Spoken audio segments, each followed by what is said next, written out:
ভরা বর্ষা, নদ নদী পানিতে টইটম্বুর, ইলিশ ধরায়ও নেই কোনো নিষেধাজ্ঞা। সাধারণত এই সময়টাতেই বরিশালের নদী খাল থেকে ভেসে আসে রূপালী ইলিশের ঝাঁক। মাছ ঘাটগুলো সরগরম থাকে জেলেদের আনাগোনায়, আড়তগুলোতে চলে বেচা কেনার ব্যস্ততা। কিন্তু এবার দৃশ্যপট অনেকটাই ভিন্ন।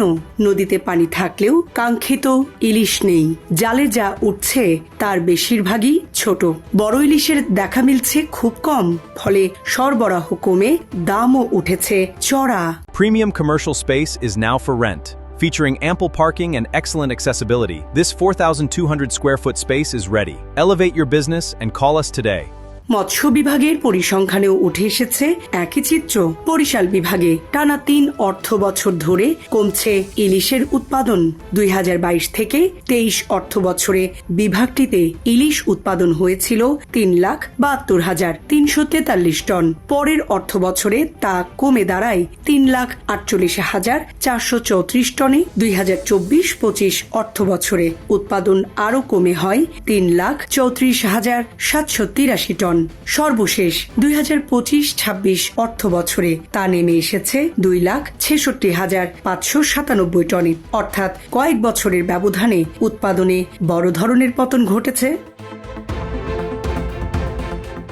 এই পরিস্থিতির সরাসরি প্রভাব পড়েছে জেলেদের জীবনে। মেঘনা ঘেরা মেহেন্দিগঞ্জের উলানিয়ার জেলে তোফাইল হোসেন ইলিশের আশায় দাদন নিয়েছিলেন, কিন্তু ভরা বর্ষাতেও কাঙ্ক্ষিত মাছ না পাওয়ায় এখন দুশ্চিন্তায় তিনি।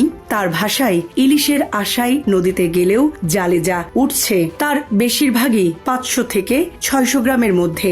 বরিশাল সদর উপজেলার চরমোনাই ও শায়েস্তাবাদ এলাকায় দীর্ঘদিন ধরে মাছ ধরেন আবু মিয়া। তার অভিজ্ঞতাও একই।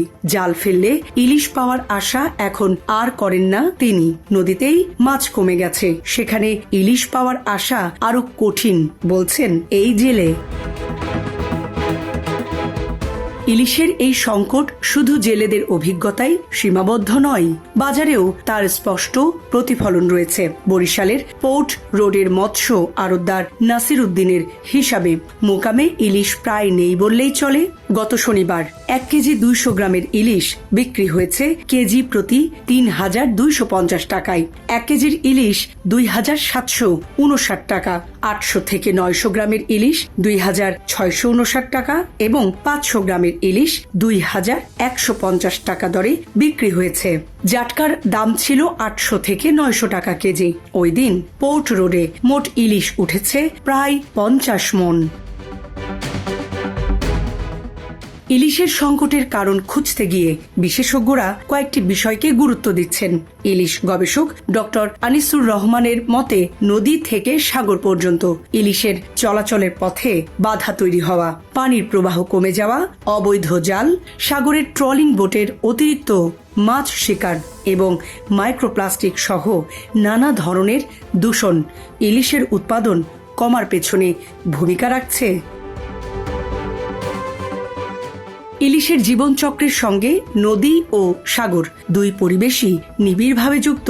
প্রজননের সময় ইলিশ সাগর থেকে নদীতে আসে, আবার বড় হওয়ার পর নদী থেকে সাগরে ফিরে যায়। এই চলাচলের পথ কোথাও বাধাগ্রস্ত হলে পুরো প্রজনন ও বেড়ে ওঠার প্রক্রিয়ায় প্রভাব পড়তে পারে। নদীর নাব্যতা কমে যাওয়া, ডুবোচর তৈরি হওয়া এবং পানি প্রবাহ কমে যাওয়ায় সেই স্বাভাবিক চলাচল ব্যাহত হচ্ছে বলে মনে করছেন সংশ্লিষ্টরা। এর সঙ্গে যুক্ত হয়েছে সাগরে অতিরিক্ত মাছ শিকার।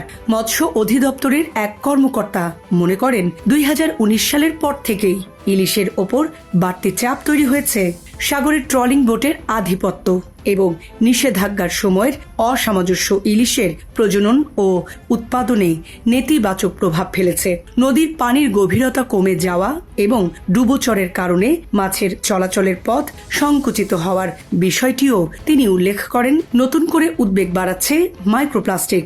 গবেষণায় ইলিশের শরীরে মাইক্রোপ্লাস্টিকের উপস্থিতি পাওয়ার কথা জানিয়ে বরিশাল জেলা সিনিয়র মৎস্য কর্মকর্তা ডক্টর মোহাম্মদ হাদিউজ্জামান বলেন, এর ফলে ইলিশের উৎপাদন কমার পাশাপাশি সময়মতো ডিম না আসা এবং রোগ প্রতিরোধ ক্ষমতা কমে যাওয়ার মতো সমস্যাও তৈরি হতে পারে। তার মতে এবার বৃষ্টি হলেও ইলিশের পরিমাণ উল্লেখযোগ্যভাবে বাড়েনি। মূল সমস্যা হচ্ছে মাছ সাগর থেকে নদীতে ঢুকতে পারছে না। শুধু অবৈধ জাল বা অভিযানকে দায়ী করলে সমস্যার পুরো চিত্র পাওয়া যাবে না। ইলিশের চলাচলের পথ বাধাগ্রস্ত হওয়ায় বড় কারণ। বরিশাল জেলায় 2025-26 অর্থ বছরে ইলিশ উৎপাদনের লক্ষ্যমাত্রা ছিল 39,000 টন। জুন পর্যন্ত পাওয়া আনুমানিক হিসাবে উৎপাদন হয়েছে 37,000 টন। তবে বাস্তবে এই পরিমাণ আরো কম হতে পারে বলে জানিয়েছেন সংশ্লিষ্টরা। জীবন অবাক না করলে কে করবে? 28% মিল্ক ফ্যাটের অবাক করার সাথে ফ্রেশ মিল্ক পাউডার। জীবন অবাক করুক প্রতিদিন।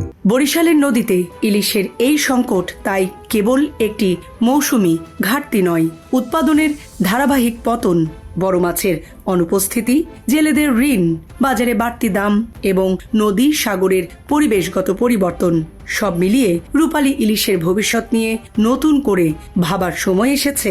নদীর স্বাভাবিক প্রবাহ ফিরিয়ে আনা, ইলিশের চলাচলের পথ উন্মুক্ত রাখা, অবৈধ জাল ও অতিরিক্ত মাছ শিকার বন্ধ করা এবং দূষণ নিয়ন্ত্রণে কার্যকর পদক্ষেপ না নিলে বরিশালের নদীতে ইলিশের সেই চেনা প্রাচুর্য আরও অনিশ্চিত হয়ে উঠতে পারে। সাবরিনা প্রীতি, ঢাকা এক্সপ্রেস।